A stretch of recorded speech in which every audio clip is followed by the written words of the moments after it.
So, what did I make in February working part time for Uber and Lyft? So, let's talk about it.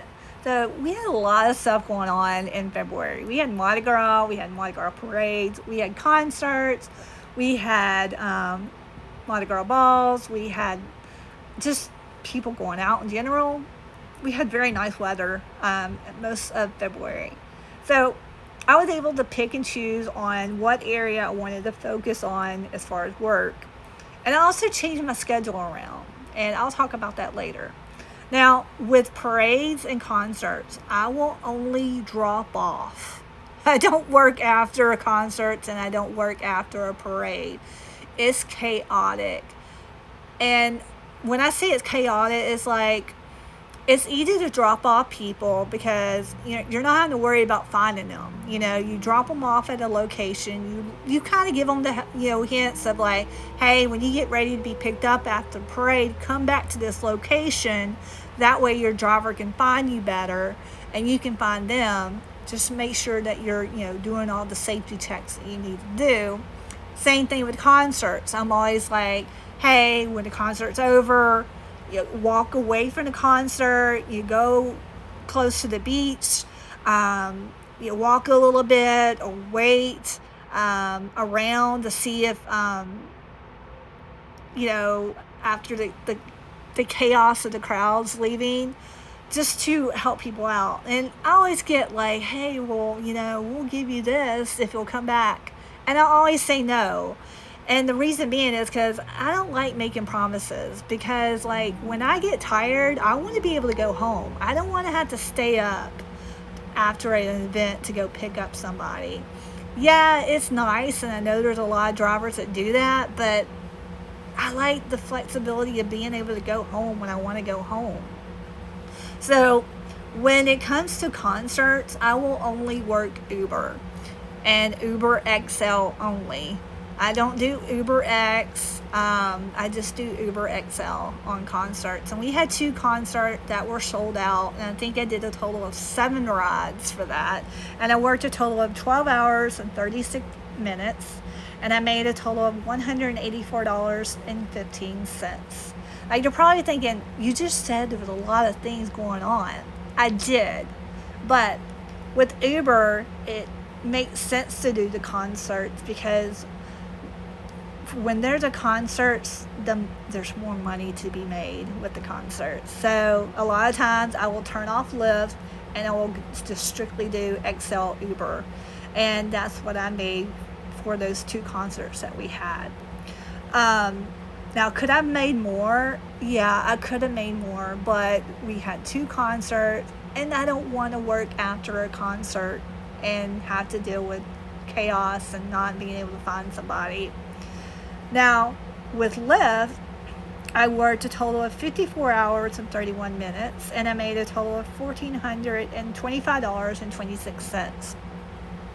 And 90% of my passengers are military, so I do work a lot of Lyft because I do pick a lot of military up because only certain drivers have certain passes to get on the base, and Lyft is the only one able to get on the base.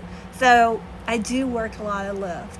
And when a parade is let out, I can change my mile radius to stay out of the chaos of picking up people from the parade and work other areas that I know is still going to be busy. I'm still going to make money and not have to be waiting for, 30, 45 minutes to get to one person to pick them up.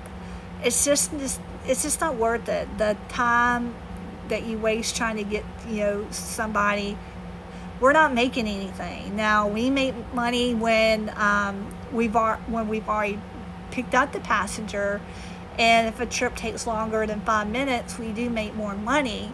And I've noticed that a lot of Lyft drivers will do this during the concerts. They'll take a main road where it's very congested, where they are stuck in traffic to make that extra money, which I don't do. I will do shortcuts. I take shortcuts to get to the concert, to drop them off. The gate people are really nice about where to drop off, and then they let you turn around to go back to get another ride. So I do that.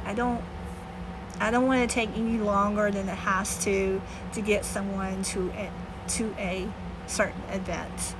They spend a lot of money getting those concert tickets, and I want it to be a pleasant one. I want them to have fun. I want to be able to play the music that they're getting ready to listen to. Even though I don't like particular certain music, I still will play it just to make them happy. So yes, another thing I've learned is that I've changed the times that I work. Now, I work every other Thursday, 5 p.m.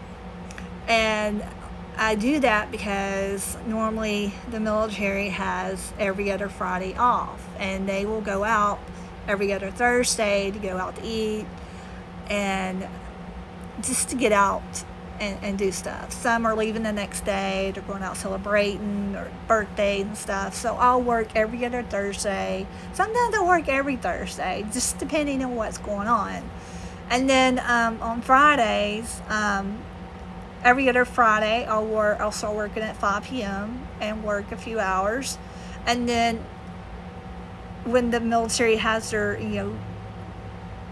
down Friday, I will start working about 3 o'clock in the afternoon, because normally if they have anything they're doing, they're already done by 3, and that's when they start wanting to get off base, and I'll work at 3 p.m. And then Saturdays, I change my work time to 2 p.m. to start working, because I've noticed that's like the middle ground. People trying to get to work, people trying to, they have already been out for a while, they're going back to base and they're taking a nap to go back out during the nighttime, and I've noticed that's a better way for me to make money. And then on Sunday, I've changed my time from working the early day shift to starting work at 3 or 4 p.m. and working a few hours on Sunday, because I've noticed the military normally will go out on a Sunday night to go eat dinner instead of going out during the day on Sunday. I've just learned I've wasted a lot of time waiting for pickups during the Sunday early day shift. So I've done those changes. And I've kept this going through March, and I'll give you an update in April about March. But I've learned a lot of different things that I can handle. I've learned that keep with my schedule, do overwork and do extra days. Like I worked 12 days straight, and after that 12 day, I was sick for 3 days. And it just tells me that, my body's like, we're not going to do that anymore. Stick with the schedule. So I've learned just to stick with the schedule. And I don't work overnight. It's not because I don't, like drunks or anything. I've never had any issue with drunks. I like to be in bed by 10 o'clock. That's just part of it. So that's my February review of what happened and how much I made. If you have any questions or anything, send me a comment. I'll answer it, either, by the comment, or if, it's more detail, I'll do a video about it. So, like I said, just wanted to kind of update you on February. It was definitely a great month, and I very appreciate that I was able to kind of make up the difference from January. So, anyway, I hope everybody has a great day, and see y'all next time.